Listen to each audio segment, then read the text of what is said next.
Butterfly ultrasounds are a transportable form of the ultrasound. It actually is just the probe that has a lot of technology that connects to an app, and you can plug that into your phone or an iPad. The VTCSOM Library providing these butterfly ultrasound kits for checkout is both lowering that financial barrier for entry for students and also allowing them to have exposure to what is really on sort of the cutting edge of ultrasound technology.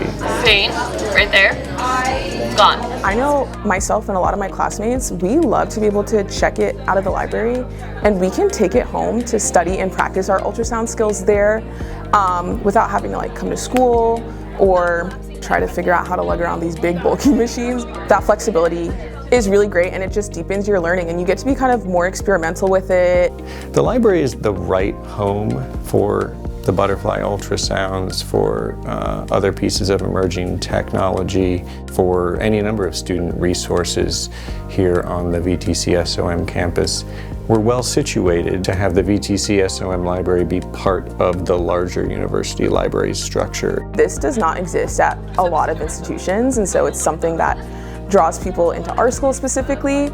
I think it will attract a lot more students with a diverse interests and some very excellent people who want that unique opportunity to learn that they wouldn't get elsewhere.